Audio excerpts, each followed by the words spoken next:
บางมือก็คิดน้อยใจเลยน้อยใจไปได้ล่ะแบบเขาถูกทางอย่างถูกก็น้อยใจแบบว่าโมมีเพื่อนแบบมีแบบคือบ้านคือเมืองจังซี่นะแบบเฮาคือบ่มีคิดน้อยใจอยู่แต่โดว่ายบางมื้อนอนก็คิดอยู่ติโดยเอาคือบ่มีเฮือนมีชานแบบดีๆคือหมู่แน่สิบ่โดยจังซั่นแต่ว่าก็ตื่นมามันก็ยังคือเก่านะเฮาบ่มีโดยหลังใหญ่หลังเตบ่ได้แบบไปเช้าเนาะล่ะแบบเฮาไปงานดองงานเบิ่งหมู่ใส่ชุดใส่นั้นเป็นโตบ่มีคิดแล้วอายเลย เออ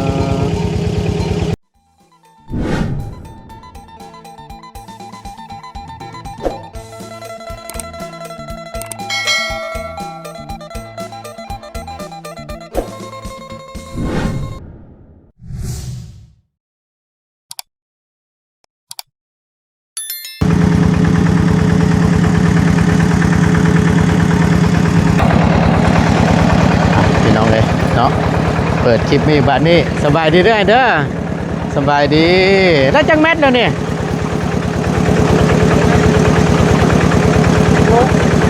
หาก็ได้16 เมตรบ่มาฮอดจังโมงก่อนประมาณ10 โมงยามไล่มองนี่เลยนี่เนาะ 2 คนเนาะมาเนาะเอาพี่น้องเดี๋ยวมาเบิ่งน้ำกันกับผู้ดีทั้งประตูนมาฮอดช่วงค่อยคำลงแรงแน่แล้วพี่น้องผู้ดีพี่แหละเพื่อนน้องพรเพิ่นเนาะเพื่อนน้องพรผู้ดีทางบาวดีนัดทางไอ้สร้างเพิ่นเนาะมาเจาะน้ำให้ว่าซั่นก็ได้16 เมตร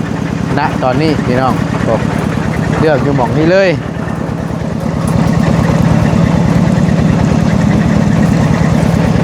แต่จักเนาะน้ำเบิดไปจักทางเลยนะเบิดไปจักทางเลยน้ำนะลายแล้วน้อยเนาะห้วยอายกล้องบ่ตายอย่าไปอายมันนะเอาน้องพี่น้องมาฮอดจอดถึงเป็นที่เรียบร้อยทั้งประตูนก็ได้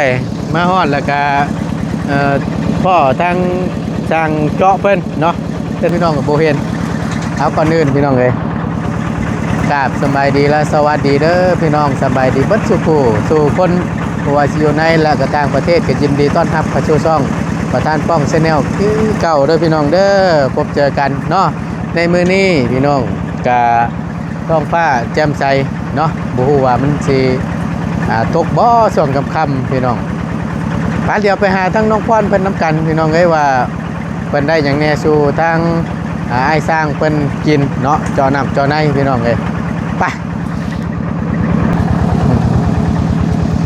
อันนี้ท่อนี่เป็นท่อเก่าบ่หรือว่าจังไดพี่น้องเพิ่นเลือกที่จะไว้มุมนี้แจนี่เนาะ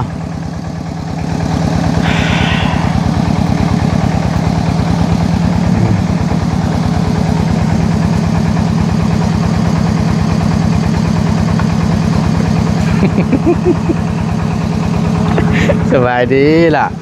สบายดีบ่ฮ้อนบ่นั่นน่ะคือใส่เสื้อกันลมคักแท้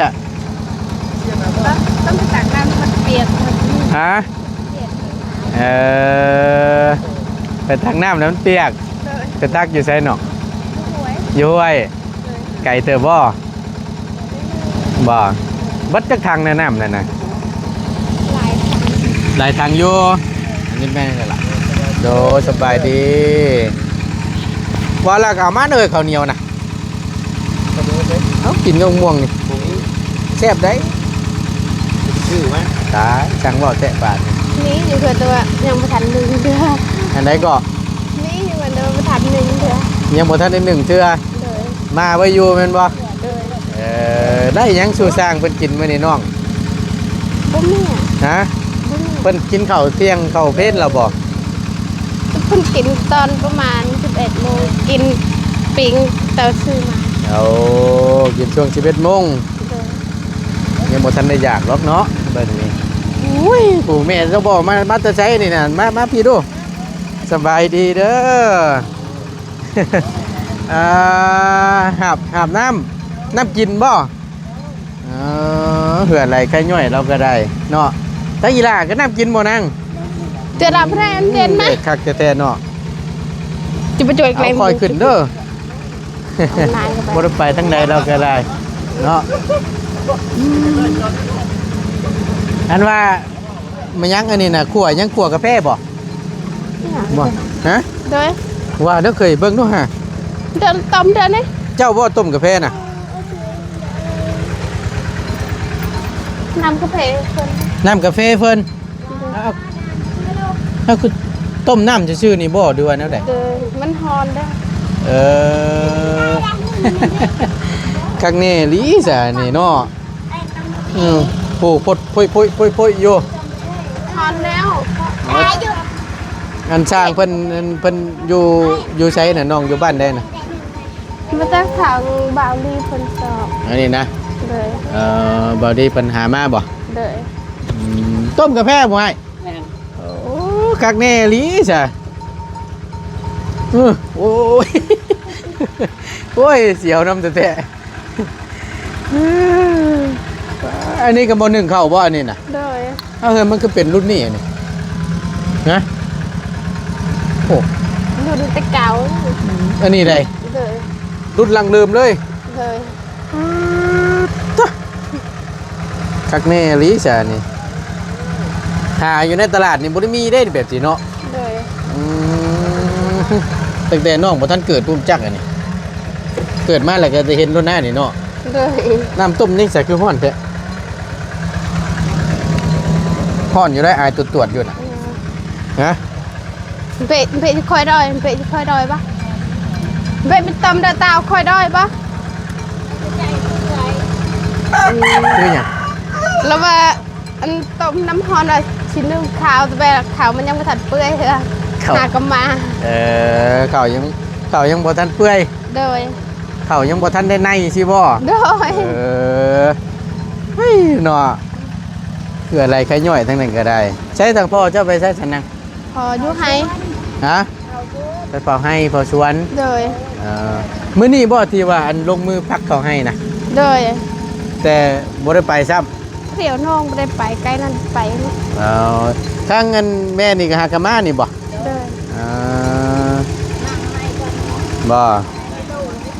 คือว่าแล้วเนาะน้องเพิ่นก็ต้องได้อยู่พี่น้องเพราะว่าหาข้าวหาน้ำสู่ทางไอ้สร้างเพิ่นกิน แต่บ่ฮู้ว่าสิได้จังโมงนี่ก็เนาะ ได้เห็นพอเราว่ามืออื่น ฮะ ได้ยินพอว่ามืออื่น ทางให้แล้วว่ามื้ออื่นเพิ่นบอก เลย เราสินอนใช้สามมื้อแรงนี่ ทอนเพื่อนมีตูเลย นอนเที่ยวมีตู้ เลย รถเพิ่นมา2คนนี่ เลย งั้นนั่งอยู่นำแม่เจ้านี่ก็ได้ล่ะนั่งรถ เอ้ยแกลนรูน หมดครบประจักษ์นั่นน่ะมีหมดบ่ รูน พวกเป่าเอาดีเนาะเออ เดือน หมดหมดบ่หรือปวก พวก มันบ่ขึ้นเฮือนบ่เฮ้ยโอ้เสานี่ก็เสาเฮือนนี่เนาะเตรียมไว้อันเช็ดเฮือนบ่แต่ก็ได้แต่เสาเนาะไม่พวกไม่ชงไม่เส้นนี่ก็ยังบ่มีอันนี้นี่หามาได้จักปีแล้วเสาเก้าต้นนี่ โดนแล้วหนู แต่ล้นแหละ จะเดินเราไป อันเสาตัวนี้นั่น จะโดนนะลูกเอ้ย2-3 ปี4-5 ปีแล้ว 4-5 ปีแหละ 4-5 ปีมันก็แตกตัวดูกมหอดดิอ่า บ่อันเสาอันตัวไม้นี่นะ เสาตัวใหม่ประมาณเดือน เดือน5 ปีที่แล้วนี้ เดือนหาปีพุ่นว่ะ อันนี้เอามาจนในหน้าเฮาเองบ่หรือว่าเฮาซื้อต่อ บ่แบบทางโขกเลยเพิ่นซอย ไผก็ เคยลูกเคยสอน ลูกเคย ลูกเคยคนใดน่ะ บ้านนะบ่ครับ บ้านนาบ่อคำ โดย ลูก โดนคือพ่อแม่บ่มีมันอยู่ว่าบ่กลัวชอยแม่คอยกลัวแม่คอยเพื่อนที่ลมแล้ว โดย ว่าจะเป็นชายทั้งหมดแล้วเอ้ยมันบ่มีเงินก็ออกไม่ได้ชื่อน้ำมันมันจะแพงได้ไปเช้านี่แหละเอ้ยว่ะ โดย เอาก็ท้องค่าแล้วจะปีเลยจะได้ขึ้นจะได้ดูเว้ย อืม ช้อยลูกเคยช้อยบอกมันบ่ได้มันกะว่าชิหลอกไม่ได้เบิ่งมันอยู่ อยากก็ได้แต่เสาเนาะ ได้แต่เช้าทานจะกินเลยบ่คล้องได้นี่ ยากอยู่ได้พี่น้องเนาะแล้วก็เก็บหอมรอมริดนี่แหละพี่น้องก็คือเห็นนี่แหละเนาะก็เริ่มอ่าหาเสาไว้ก่อนไม่ตอกปอกตาพวกไม่เส้นไม่แป้นไม่พานี่ก็ยังบ่มีเนาะ ของได้เพิ่นช้อยช้ำได้เพิ่นก็ทุกข์ยากคือกัน เออ ช้ำเพิ่นช้อยอันนั้นคือเห็นคือว่าตาเมียนะเมียยังอีดนว่าแม่นี่ทุกข์เอ้ยตาเมียคือละอายเงินหลังทุกข์ ไผ เมียหันหว่าเมียทางพัวเราหัน เออเพิ่นก็คือจังไง คือทางอายแม่นี่ทุกข์เลย เฮ็ดจังได๋เจ้าน้องๆเนาะคนเฮามันก็เลือกเกิดบ่ได้เด้ไผ มันมีความอายอยู่เด้ เออ เราบ่มีความอาย ถาม อายอยู่แต่ว่าก็บ่มี เป็นเหตุ ถามจากใจเจ้าดีล่ะบ่อายบ่ ก็อายอยู่แต่ว่าจักเฮ็ดจังไดอยู่ไปแบบนี้เด้อเฮาบ่มี มันบ่มีเนาะ เลย เฮาก็ต้องยอมรับความจริงเนาะ เลย อ่า ก็อยู่แบบว่าซ้ำเฮาบ่มี อยู่ซ้ำเฮามี เลย อ่า ซ้ำใดเฮามีเฮาก็อยู่ซ้ำนั้น แบบว่ายามหมู่มาดินมาหัวน้ำนี่หมู่ก็บ่ได้เว้าบ่ได้ว่าจังได๋บ่เพิ่นเคยเว้าอยู่บ่หมู่คู่ก็ได้แต่ว่า บาง ดู คนก็เว้าอยู่ ดูถูกเฮานี่นะ เลย เพิ่นเว้าว่าใดๆเนาะ ถามแม่ นะ ถามแม่ บอกเพิ่นว่าแนวใด อ้าวมันไปตนไปคือเตือนเด้อเตือนเจ้าของทุกข์ เออเงินเจ้าของทุกข์หมู่ก็เว่าคือกันนะเบิ่งแต่เงินเจ้าของเด้ว่าจะได้เงินหมู่ว่าเอาว่ะให้ ไปช่วยเขา ได้ของหมู่ละให้เอา อืม แต่เบิ่งแต่เงินเจ้าของเด้ว่าเงินที่หมู่ก็บ่กระเป๋าบอกว่ามีที่แม่เต็มกระดงของเรา ว่าเขาจะหัวฉาดหัวลูกเอ้ยเนี่ยเอาโมเมนแต่ว่าน้ำเขาเขาจะวันใดก็เฮ็ดหูนัวเอาโมมีลูกปัดเอา หมู่คู่หรือใต้กลางบ้านเว้าจังไดก็อย่า ทำก็พังโมเองเอาโมเมน เก็บมาไว้ใช้ใจแล้วมันเป็นทุกข์เนาะ การจะเป็นแล้วแนวใดก็สู้เพื่อนเอาแหละมวยจะดูทุกข์นาก็ยามันนะเป็นหมกเป็นใจลูกอันนี้ โดยอ่ะจังไดก็มีแต่สู้ในน้องๆเนาะเฮา เป็นมนุษย์ ปราบใดที่เฮายังมีลมหายใจอยู่นี่เฮาก็ต้องมีแหละสักมื้อหนึงเนาะ เลย ที่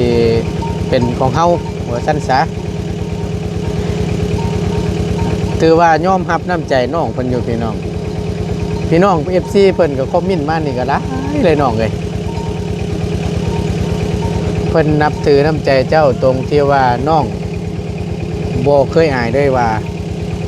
ทุกข์ยากยอมรับ โดยลูกไม่เคยอายยอมรับความจริง มีเฮาก็ว่ามีเนาะ โดย บ่มีเฮาก็ว่าบ่มีเนาะ โดย แล้วก็เพิ่นชมอีกอย่างหนึงคือน้องนี่อันนี้บ่ตูนเว้าจากใจเลยพี่น้องเลยบางคนสิเว้าง่ายๆซะ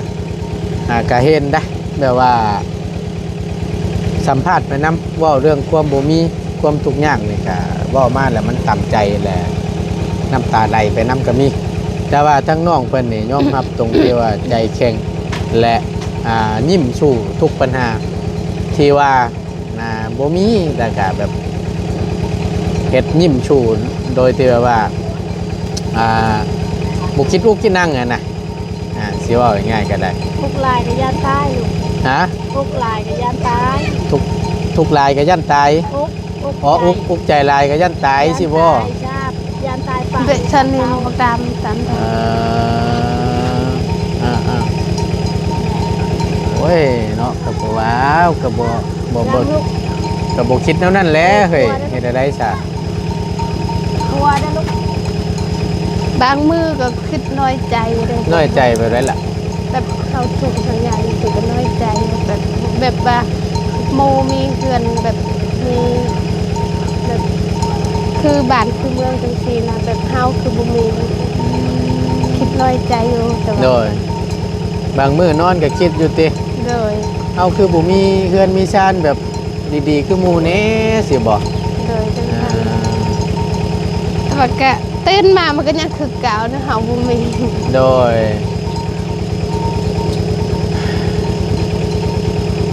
คิดลุกคิดนั่งแบบว่าอ่าชีวิตเฮาหรือว่าบุญวาสนาเฮา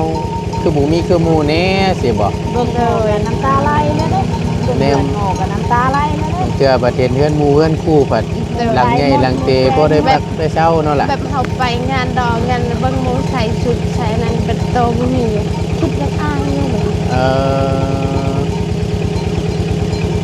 แบบงานแต่งงานหยังแบบยามหมู่มาหาสิบ่ยามเพิ่นมาหาแหละไปงานหลอกงานแต่งนี่บ่ โด หมู่ ย คู่รุ่นเดียวกันนี่ปัดใจชุดชิ้นใหม่เสื้อใหม่ โดย งาม โดย ๆปัดทั้งเฮานี่ปัดบ่มีขึ้นจากไง ก็อยากอายอยู่แต่ว่าอยู่แต่ไปหมู่ก็จับโทรศัพท์นางถ่ายแค่นั้นโตนั่งเบิ่ง นั่งเบิ่งหมู่ซื่อ โดย บ่ได้มีโทรศัพท์บ่ซะน้องก็ได้ บ่มี เออแต่โอ้ยพี่น้องเลยปกติตัวนี้เนาะเพราะว่าคือน้องเพิ่นว่าแหละเห็นหมูมีเห็นหมูดินก็อยากดินน้ำหมูผู้สาวเนาะบ่ว่าไปบางเทื่อหมูผัดดินถ่ายรูปโชว์พี่รุ่นนี้นั่นผัดหันมาเอาผัดเด็กดินแต่ก็ยังหมูมี แต่กับ ยังยิ้มกับหมู่ใดเสมอ หา มันยังยิ้มกับหมู่ใดเสมอ แต่ก็คิดในใจนี่แหละเน้องน้อง โดย แต่ก็เอาห้อยยิ้มสู่เอาบ่มีบ่เพิ่นว่าเสียใจพ่อแม่ก็คือเห็นเด้อเนาะ บ่มีแบบเห็นว่าหมู่ขอพ่อแม่หมู่แบบมีโทรศัพท์นี่นะปัตโตจะขอแบบพ่อแม่ก็บ่มีจังซั่นเป็นจังได๋แต่ว่าสิให้จนว่าตาโปตานั้นก็บ่มีก็อยู่ จักสิไปบังคับเอาน้ำแม่จังไดเนาะ เด้อ แม่ก็คือเห็นแล้วจักสิไปหาเฮ็ดหยังเนาะ เลย เพิ่นเลี้ยงเฮาใหญ่มาซำนี้ก็สาธุเด้อน้องๆเนาะถือว่าเป็นความคิดที่ดีพี่น้องเอ้ยเป็นความคิดผู้ใหญ่ดีเนาะ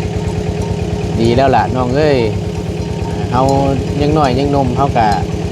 คอยเฮ็ดคอยหาไปนี่แหละ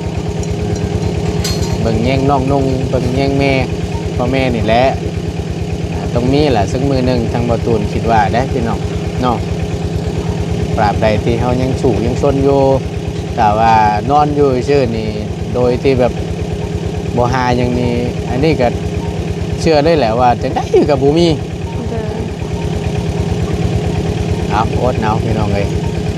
ถามในคำหนึ่งเคยคิดเคยฝันอยู่บ่ว่าสีมีมือนี่ เลย บ่คิดเลย เลย ว่าสิมีผู้ใหญ่เพิ่นแนมเห็น เลย เจ้าน้ำเจ้าในให้เนาะ แต่ว่าก็ยังมีอยู่คนสงสารกับบุญเติม สาธุแล้วเนาะ เลยคือวันนบบุญใส่หัวแล้ว โดยเอาดีใจน้ำเวลายน้องน้ำนี่ก็ปัจจัยหลักเลยล่ะพี่น้องเลยสำคัญยามเฮาอยากใส่อยากซอยมีการมีงานนู่นนี่นั่นก็ไว้กินไว้อาบไว้ใช้สำคัญแห้งล่ะ ได้จำเนกันโตเอ้ยได้บุญล่ะ โด ใช่ ย บุญแม่ก็ยังมีโยมผู้ช่วยเลยจ้าโดย สาธุ ลูกวันหนึงเอ้ย กระบุญกุศลนั่นแหละพี่น้องเลยที่ผลพวงมาหากัน ยัง เนาะ ถูกขึ้นตอนลูกนี่ก็บุญแล้ว โดย งามไม่ได้ขึ้นปหอบชอกเห็นแม่นี่ อืม ก็ทางมาคาทางไปแหละอยู่ใจบุญคุณนี่แหละคือเดี๋ยวนี้ อืม ลูกหลานสวยลูกก็ดีแม่เห็นดีแล้วลูกเอ้ย โดย แม่ดีใจน้ำของใดนำลูกนำหลาน เอาทั้งเบิดทั้งมวลนี่ทั้งเฮากับ บ่ได้มีหยังหรอกทั้งเฮาก็นี่แหละก็คือเป็นกระบอกเสียงอีกเสียงหนึงว่าซั่นซะที่ส่งถึงทางFC และผู้ใหญ่ใจดีเพิ่นได้หลายทานเนาะอันนี้ก็ขึ้นอยู่กับบุญวาสนาว่าซั่นซะทางของน้องเพิ่นถ้ามีบุญวาสนาต่อกับผู้ใหญ่เพิ่นนี่ก็ได้รับการช่วยเหลือทางเฮานี่ก็มีแต่ว่าได้ถ่ายทำลงไปให้พี่น้องเพิ่นได้เบิ่งได้เห็นนำนี่แหละ ยังมีบุญ โดยเขาก็เป็นสะพานบุญให้เพื่อนอีกทอดหนึงนะแม่เอากันนี่แหละพี่น้องเลยเห็นมาแล้วนี่ทั้งประตูนก็ดีอกดีใจน้ำซอยอย่างหนึ่งกับซอยอย่างหนึ่งกับสาธุแหละเนาะโดย เอ้ย เพิ่นพากันต้มยังอันนั้นน่ะ เม็ดขัวไข่ ฮะ ไข่ ขัวไข่ต๊อกเบิ่งพี่น้องเลยมาเบิ่งน้ำเพิ่นก่อนเก่งดีเจ้ากันเนาะเฮ็ดหยังอีล่ะม่วมว่าหูยหนวดนะ ตาละลูก โดยขัวไก่ ขวดไข่ไก่ตัวจังหน่วยนี่น่ะ2 หน่วย กิน2 คนเจ้านั่นบ่ หักแล้วยัง เบิ่งได้หลายไผรวบด้วยนั่นไผใหม่มือเจ้าได้ เดี๋ยวโอกาสเสียได้ ผู้เสพเลยพี่น้องเอ้ยใส่พวกโบหอมขั่วใส่น้ำหน่อยๆนี่คักอยู่ได้ใช้น้ำมันน่ะนั่งให้ไม่หมอระบาดนี่มาไม่ล่ะมาปกให้น้องเนี่ย มามึงเนี่ยนั่นน่ะเอาน้ำใส่ให้น้องเนี่ย อุ้ย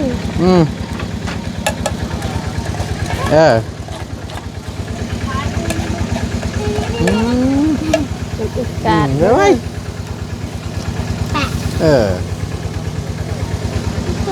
มันเจาะเตี้ยง ชุกแล้วบาทนี่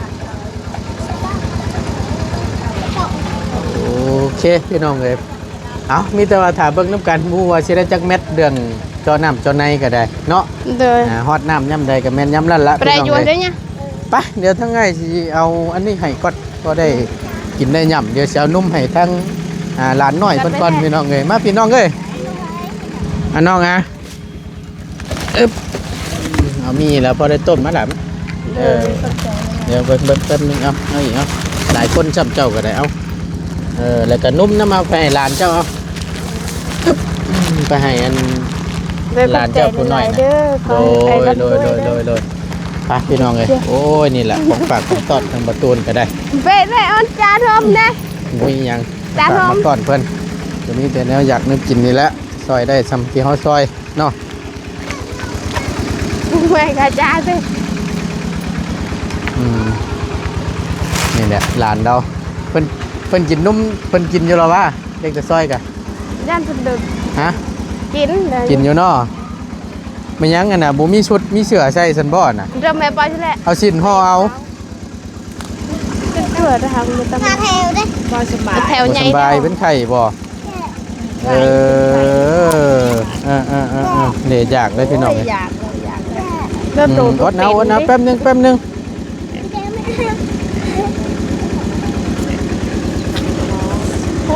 ใช้เจ้าคือบ่ใส่หลอดนะให้เพิ่นดูดนั่นล่ะ แล้วดูดว่าเป็น ดูดบ่เป็น เลย เอากินจะได้อ้วนๆเด้อ ตรงไงยอนแล้วบัดนี้แห้งเลยเด้อเดือด อยากคิวแห้งอะดีพี่น้องเลย เขาบ่ได้กิน บ่อันแต่ก่อนน่ะเพิ่นกินหยังฉาน่ะ กินนมมันนี่ นมอันนี้ นมบ้องนมมะลิ นมปองนมตามะลินะ มันบ่มีแต่ก็อยู่ บ่ จะดูเลยบ่ออกไป เพิ่นครบเลยเนาะโอ้ยเพิ่นน่ะหิวได้พี่น้องเลยหยอดนมเด้นี่ หยอดนม